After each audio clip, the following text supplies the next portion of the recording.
الحمد لله نحمده ونستعينه ونستغفره ونؤمن به ونتوكل عليه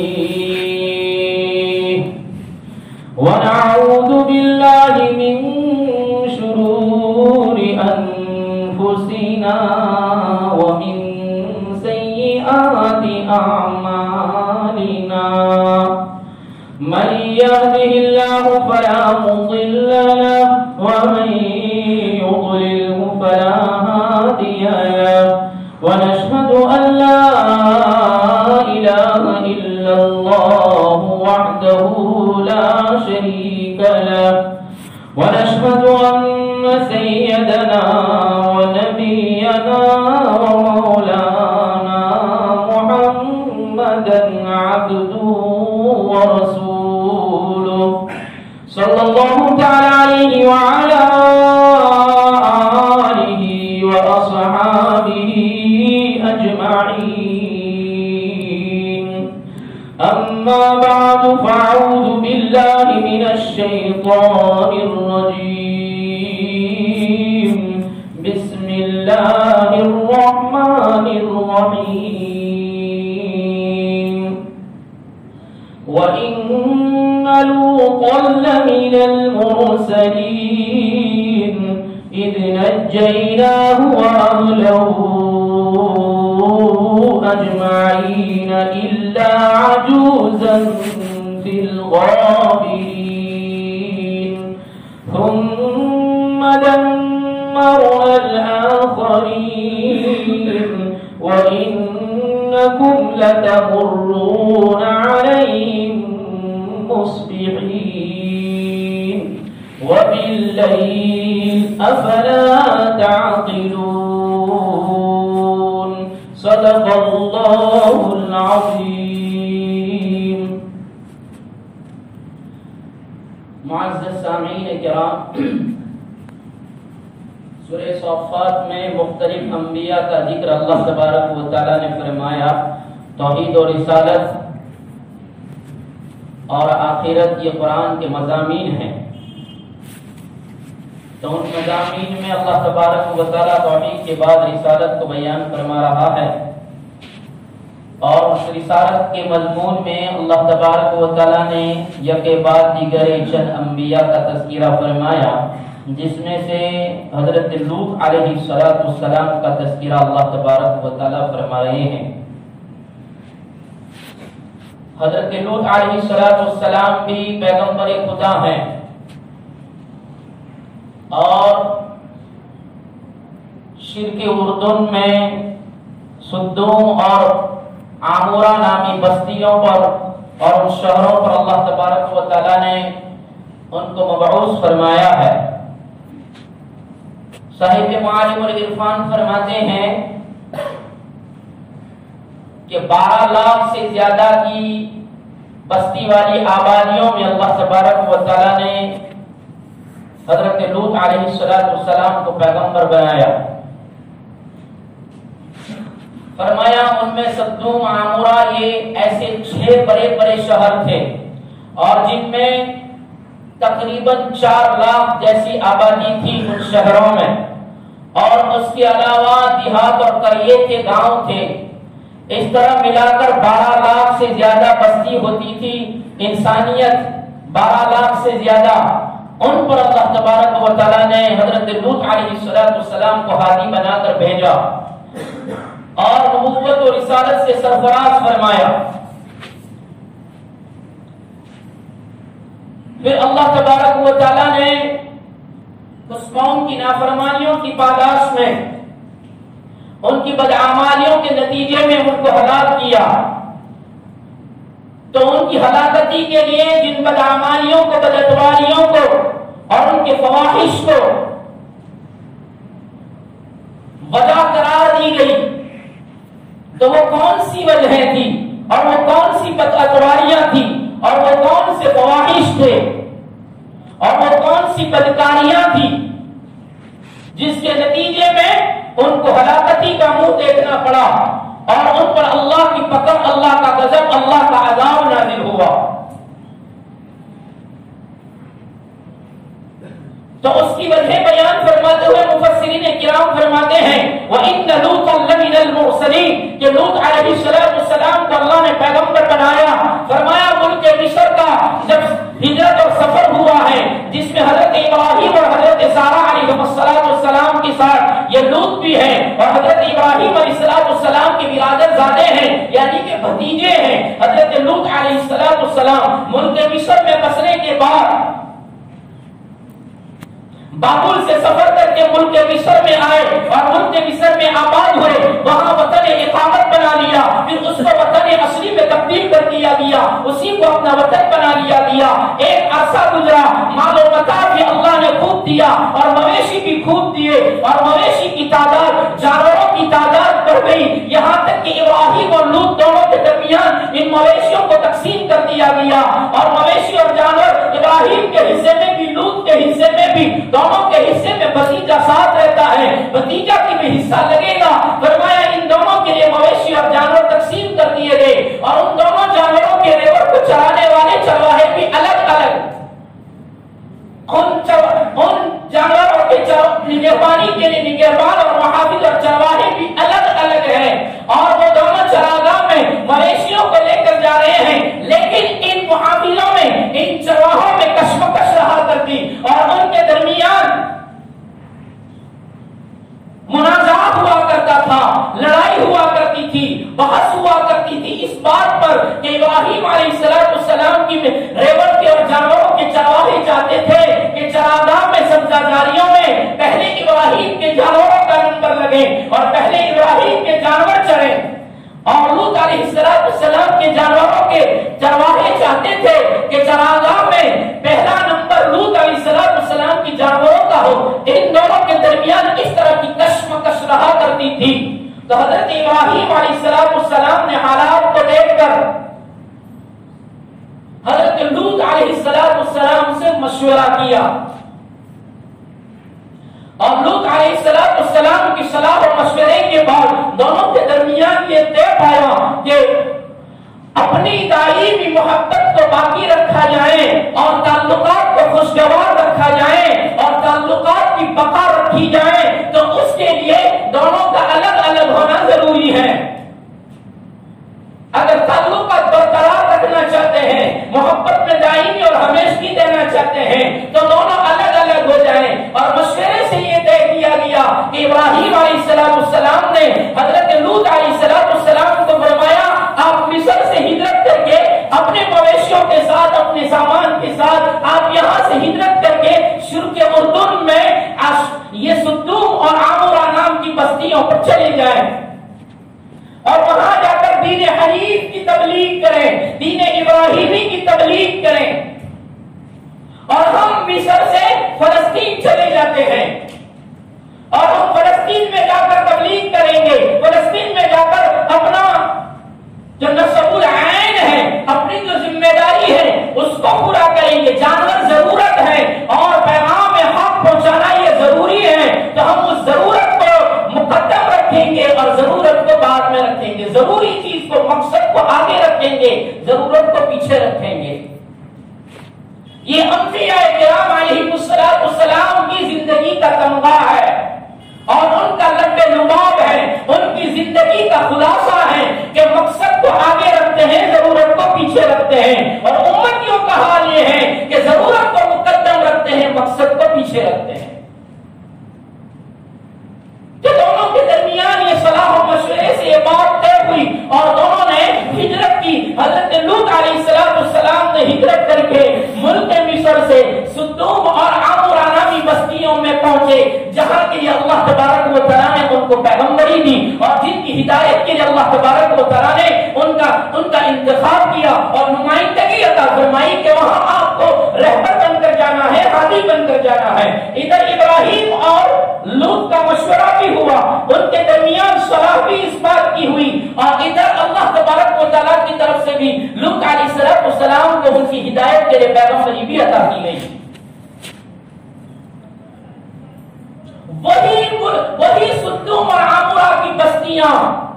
جو شرک اردن میں ہے، جہاں آج بحر میت ہے، ایک سمندر ہے جس کو بحر میت کہا جاتا ہے، بحر لوط کہا جاتا ہے،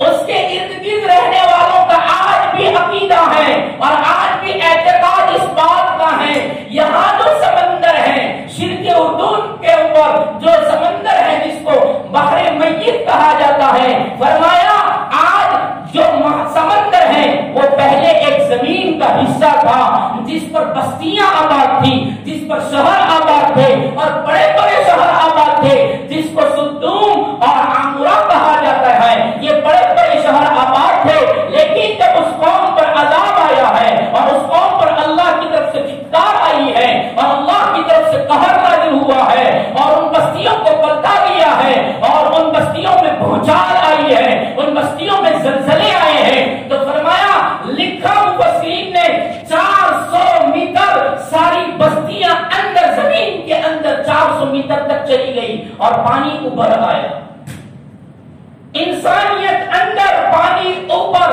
اور وہ سمندر کی شکلیں اختیار کر دی اور وہ زمین شہروں کے بجائے سمندر بن گیا۔ بہر کیف حضرت لوط علیہ السلام جب سدوم میں پہنچے ہیں، عامورہ میں پہنچے ہیں، ان دیہاتوں میں پہنچے، ان گاؤں میں پہنچے، ان قریوں میں پہنچے، در گئے، گھر گئے اور ان کا محاسبہ کیا، ان کا مناظرہ کیا اور ان کا معائنہ کیا۔ حضرت لوط علیہ السلام نے فرمایا الحفیظ الامین، یہ کیا منظر ہے، الحفیظ الامان، یہ قوم تو فواحش میں اور بدعتواریوں میں، بدکرداریوں میں، بدعمالیوں میں اس حد تک پہنچی ہوئی ہے کہ بدی نام کی کوئی چیز ایسی نہ تھی جو ان کے اندر موجود نہ ہو اور نیکی نام کی کوئی چیز ایسی نہ تھی جو ان میں ہو۔ ہر اعتبار سے سابقہ اگلی قومیں، اگلی اقوام جو گزری ہے، ان اقوام اور ان قوموں کے اندر جتنی بھی بہشتاریاں، سرکشیاں، بدعتواریاں، بد اخلاقیاں، یہ سارا کا سارا ان کے اندر موجود تھا، کوئی ایسی بیماری نہیں تھی جو اگلی قوم میں ہو وہ اس قوم میں نہ ہو۔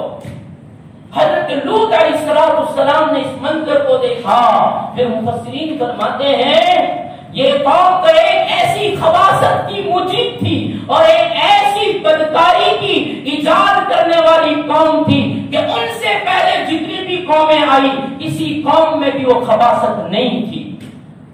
ایک خباثت ان کے اندر ایسی تھی جو ان سے پہلے کسی قوم میں نہیں تھی۔ یہ قوم لوط اس کی موجد ہے، اس کو ایجاد کرنے والی، اس کی شروعات کرنے والی قوم ہے۔ فرمایا وہ خباثت یہ تھی کہ وہ عورتوں کو چھوڑ کر امرت بچوں سے، بغیر ریش اور بغیر دہری کے جو بچے ہوتے ہیں، بغیر دہری کے جس کو امرت کہا جاتا ہے، امرت بچوں سے اختلاط رکھتی تھی، ان سے ملاپ رکھتی تھی۔ ایسی خباثت تو اس سے پہلے کسی قوم میں نہیں تھی۔ اور پھر فرمایا اس سے بڑی خباثت اور اس سے زیادہ بے حیائی یہ تھی کہ اس بدکاری کو، اس عیب کو وہ لوگ عیب ہی نہیں سمجھتے تھے۔ عورتوں کو چھوڑ کر بچوں کے ساتھ اختلاط کو وہ لوگ عیب ہی نہیں سمجھتے تھے، بلکہ اس کو علل اعلان محفلوں میں کرتے تھے۔ یہ تو اس سے بھی بڑی خباثت ہوئی کہ محفلوں میں یہ بدعتواریاں اور پھر کھلم کھلا اس خباثت کو کرتے تھے۔ یہ اس قوم کا عالم تھا۔ اور پھر عبد الوہاب النجار یہ فرماتے ہیں کہ اس قوم کی بدعتواری تو ایک یہ تھی، یہ خباثت تھی جن کی وجہ سے ان کو ہلاک کیا گیا۔ دوسری خباثت بیان فرماتے ہوئے فرمایا، عبد الوہاب النجار فرماتے ہیں کہ ان کے اندر ایک خباثت یہ تھی کہ ان کے شہر میں، عامورہ میں، سدوم میں، ان کے شہروں میں اگر کوئی تاجر آتا تھا تجارت کرنے کے لیے، تو سامان تجارت رکھتا تھا، اس لیے کہ بیپاری جو آتا ہے نا سامان تجارت سامنے رکھتا ہے، کھلا رکھتا ہے تاکہ دیکھنے والے دیکھنے کے لیے آئیں اور دیکھ کر پسند کر کے خریدیں۔ تو جو کوئی بیپاری آتا اور سامان تجارت کو سامنے رکھتا تو لوگ اس کو دیکھنے کے لیے آتے اور سامان کو دیکھنے کے بہانے سے لیتے اور تھوڑی تھوڑی چیزیں لیتے اور اس کو لے کر کہتے ہم بتا کر گھر جا کر آتے ہیں، اور وہ تھوڑا تھوڑا سامان ہر ایک آدمی لے جاتا، یہاں تک کہ اس تاجر کے سامان تجارت میں سے سارا ہی مال دکھانے کے لیے ہی لے جاتے اور پھر اس کو واپس لے کر نہ آتے۔ وہ بیپاری، وہ تاجر، وہ پیشاور اس کے بارے میں اپنے مال کی ضیاع پر، اپنے مال کی بربادی پر وہ چیختا، فریاد کرتا اور روتا، تو اس کے رونے پر ان لٹیروں میں سے ایک آدمی آتا اور اپنے ساتھ ایک آدھ چیز لاتا اور لے کر آ کر کہتا، او بھائی تاجر، میں تو اب تیرے سامان میں سے یہی ایک دو چیز لے لیا تھا اور میں یہ واپس لایا ہوں۔ وہ بیپاری اور تاجر ایک آدھ چیز کو دیکھ کر کہتا، بھائی سارا مال چلا گیا، ان میں سے ایک کو لے کر کیا کروں گا، جا تو ہی اس کو لے لے۔ تو گھر پر تو رکھ کر ہی آیا تھا اور یہ بھی مل گئی، اور پھر تھوڑی دیر کے بعد دوسرا آتا اور وہ بھی ایک آدھ چیز لے کر آتا اور آ کر کہتا کہ بھائی ہم تو یہی ایک آدھ چیز لے گئے تھے، ہم واپس لائے، لے لیجیے۔ وہ غیر جو غضب میں آ جاتا، تاجر غصے میں آ جاتا اور مارے غصے کہتا، ارے ایک چیز کا میں کیا کروں گا، تم لوگ تو سارا سامان لے گئے ہو، ایک آدھ چیز لے کر آتے ہو، اس کا میں کیا کروں گا، چلا جا یہ بھی تو لے جا۔ وہ لے جاتا، اسرار بھی نہ کرتا کہ رہنے دے، وہ کہتا کہ لے جا تو وہ لے جاتا۔ اس طریقے سے تاجروں کو خلاص کر دیتے، تاجروں کا سامان ختم کر دیتے۔ یہ ان کے اندر ایک برائی تھی۔ اور ایک تیسری برائی بیان فرمائی اور جس کے پاداش میں واقعہ لکھا کہ حضرت ابراہیم علیہ السلام اور حضرت سارہ علیہ السلام نے جب اپنے بھتیجے لوط علیہ السلام کی خیر خبر کے لیے اور ان کی طبیعت کی درستگی کی خبر پوچھنے کے لیے اپنے خانہ دار الیعرز دمشقی، اس کا نام الیعرز دمشقی، اس کو خبر کے لیے بھیجا کہ جاؤ سدوم میں اور عمورہ میں جا کر ہمارے بھتیجے کی خبر لے کر آؤ۔ تو یہ الیعرز دمشقی جب سدوم میں پہنچا تو سدوم کے باہر ایک آدمی نے دیکھا کہ ہمارے شہر میں، ہماری بستی میں کوئی نیا آیا ہے۔ اس نے ایک پتھر مارا اس دمشقی کو، حضرت ابراہیم علیہ السلام کے فرشتادے کو اس نے ایک پتھر مارا اس سدومی نے، اور وہ پتھر اس کو لگا جس کی وجہ سے خون نکلا۔ اب وہ خون نکلا، وہ اس کے پاس گیا، وہ سدومی اس اجنبی کے پاس گیا، الیعرز دمشقی کے پاس، اور جا کر کہتا ہے میرے پتھر کی وجہ سے تیرا سر سرخ اور لال ہوا ہے، اس لیے اس کا معاوضہ دے۔ تکلیف پہنچائی، زخمی کیا، اوپر سے کہتا ہے کہ میرے پتھر کی وجہ سے تیرا سر سرخ ہوا، لال ہوا ہے، اس لیے تو اس کا معاوضہ اور اس کی اجرت مجھے دے۔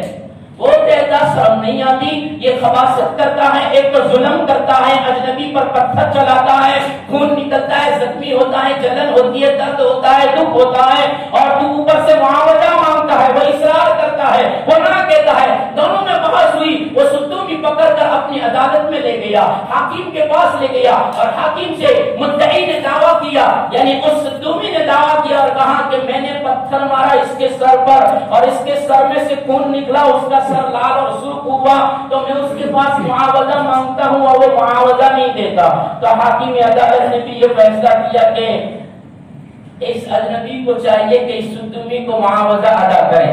تو اس الیعرز دمشقی کو غصہ آ گیا کہ یہ کیسی قوم ہے، یہ کیسی خباثت والی قوم ہے اور یہ کیسی خباثتیں کرتی ہے۔ تو اس الیعرز دمشقی نے پتھر اٹھایا اور حاکم وقت کو مارا، حاکم وقت کو خون نکلا۔ یہ دمشقی کہتا ہے کہ میرے پتھر کی وجہ سے حاکم کا سر سرخ ہوا ہے، حاکم کو چاہیے کہ میرا معاوضہ اس کو ادا کر دے۔ اور یہ کہہ کر وہ دمشقی چلا گیا، حضرت ابراہیم کے پاس جا کر کہتے ہیں لوط کو جس قوم کے پاس رہبر بنا کر بھیجا ہے، اس قوم کی حالت تو کئی عجوبہ ہے، کئی عجیب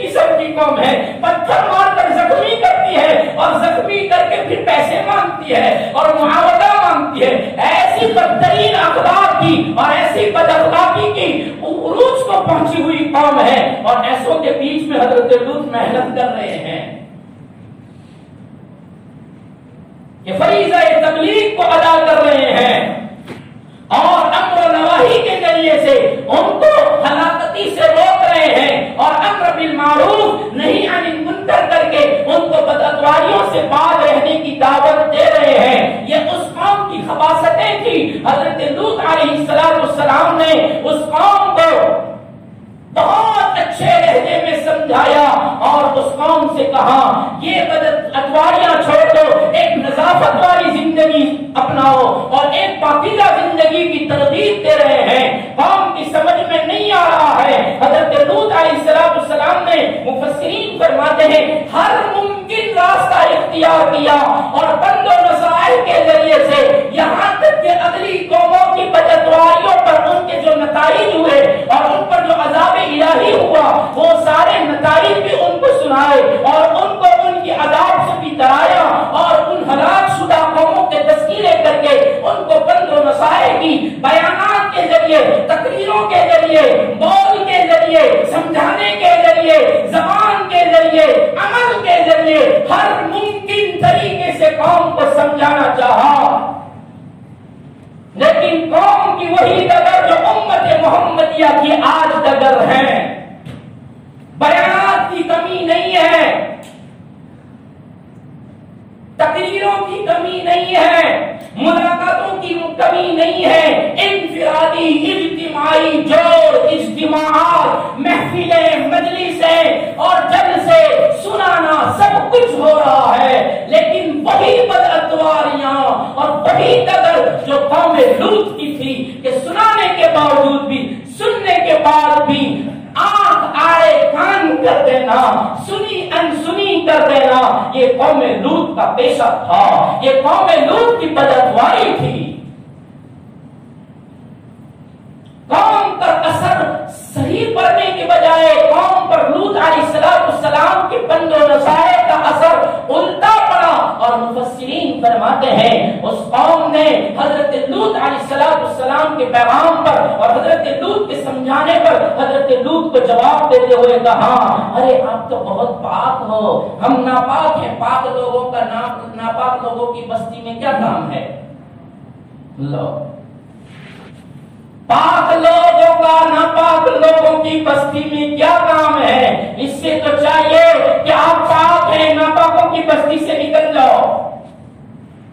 سدھرنے کے بجائے جیسا آج یہ قوم بھی، یہ امت بھی، امت مسلمہ، امت مؤمنہ اور کنتم خیر امت اخرجت للناس کا تمغے والی امت، جن کو امر بالمعروف کا تمغہ دیا گیا، نہیں عن المنکر کا تمغہ دیا گیا، جس کو کہا گیا ایک امتی ساری امت کا ذمہ دار، ساری امت ایک امتی کی ذمہ دار، اور نبی کے وارثین بنایا گیا اور نبی کے خلیفے بنائے گئے، زمین کی خلافت دی گئی، زمین کا خلیفہ بنایا گیا اور ذمہ داری سپرد کی گئی، اور کہا گیا حاضرین غائبین تک پہنچا دیں، اور وہ پیغام غائبین تک پہنچایا گیا، اور غائبین کو جو حاضر نہ تھے ان کو آنے والوں نے سمجھایا کہ تم ذمہ دار ہو، کلکم راعٍ وکلکم مسئول عن رعیتہ، تم سب کے سب ذمہ دار ہو اور تم سے تمہاری ذمہ داری کے بارے میں بات پرس ہوگی، سوال ہوگا، لیکن پھر بھی وہی قدر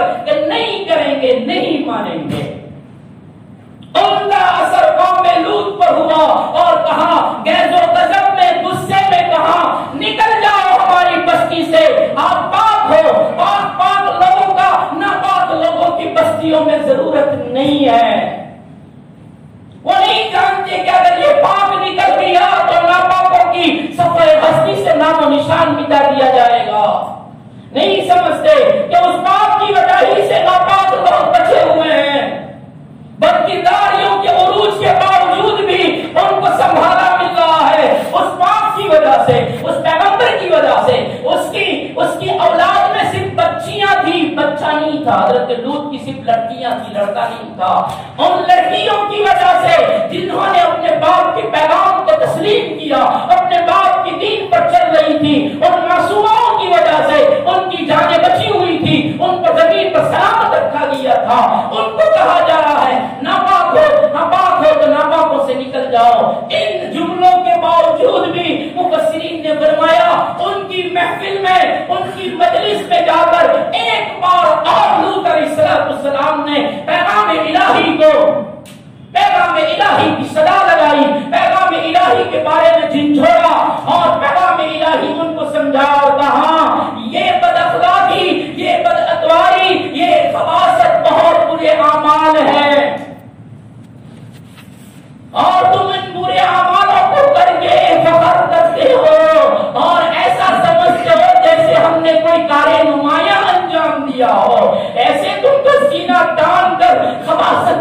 کے بعد اس خباثت کو بیان کرتے ہو.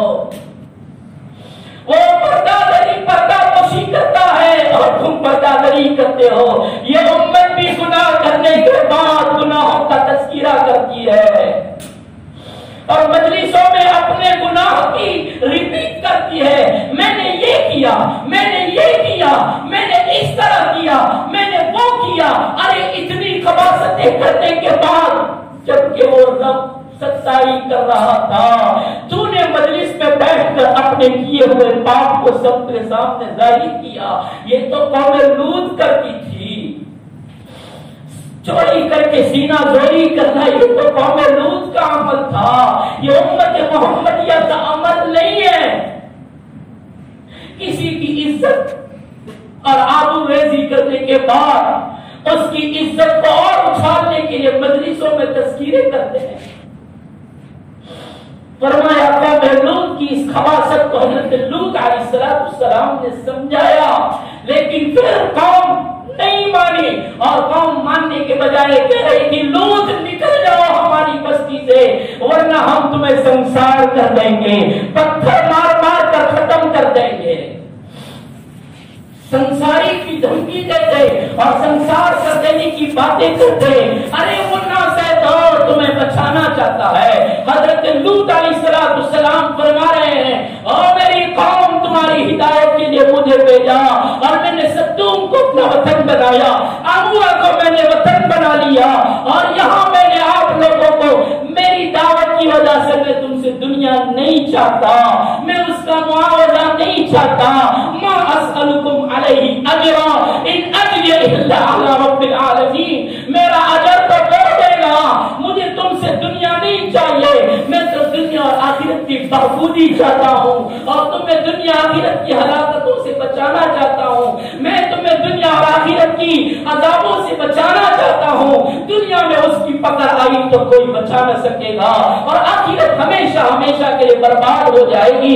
اس لیے میں تمہیں سمجھا رہا ہوں. قوم نے دھمکیاں دی اور اس حد تک پہنچ گئی کہ لوط علیہ السلام کو ختم کرنے کے در پہ ہوئی. ادھر اللہ نے اپنا فیصلہ بھی بتا دیا اور فیصلہ کر دیا. جو قانون الہی ہے عمل کی جزا یہ اس کا قانون ہے، اس کا قانون ہے. اور قانون الہی جب ثبت ہو جاتا ہے، ثابت ہو جاتا ہے تو وہ ہوتا رہتا ہے. خدا نے بھی قوم لوط کے لیے اپنا قانون ثابت کر دیا اور وہ عمل جو اگلی امتوں کے لیے بھی قانون ثبت کیا تھا اور جزائے عمل یہ ثابت کر دیا.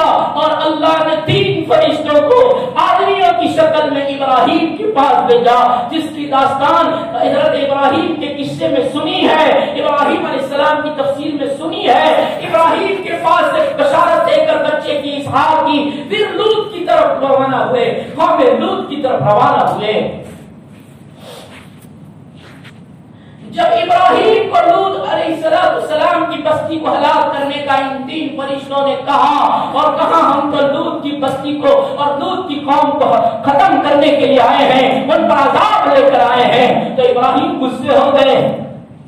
مفسرین نے لکھا ابراہیم علیہ السلام غصے ہو گئے ان 3 فرشتوں کے سامنے اور کہا ارے کس کو ہلاک ختم کرنے کے ہاتھ طرح کی باتیں کرتے ہو اور کن کی ہلاکتی کی باتیں کرتے ہو، جہاں میرا بھتیجا میرا برادر زادہ میرا لوط ہے، میں نے اس کو بہت پیار سے پالا ہے. ابراہیم کہہ رہے ہیں ارے اس کو میں نے بچپن سے پالا ہے اور اس کی پرورش کی ذمہ داری میں نے ادا کی ہے اور جو پرورش کرتا ہے وہی جانتا ہے کہ پرورش کرنے میں کیا کٹھنائیاں ہوتی ہے. جو بیٹے اپنے باپ کے سامنے زبانیں چلاتے ہیں اور اپنے باپ کے سامنے اونچی آواز سے بولتے ہیں، اپنی ماں کو کڑوی کسیری سناتے ہیں، ارے وہ نہیں جانتے کہ میری تیری پرورش کرنے میں انہوں نے کن کن کٹھنائیوں کا اور کن کن جتنوں کا اور کن کن کاوشوں کا سامنا کیا ہے اور کن کن صعوبتوں سے گزرے ہیں. ارے وہ تو نہیں جانتا، میں نہیں جانتا، وہ پرورش کرنے والا جانتا ہے. اپنی زبان چلانے سے پہلے، اپنی زبان کی کڑوے الفاظ نکالنے سے پہلے اپنی پیدائش اور پیدائش کے بعد کے ان ایام کو یاد کر، ان راتوں کو یاد کر جن راتوں میں تیرے چیخنے سے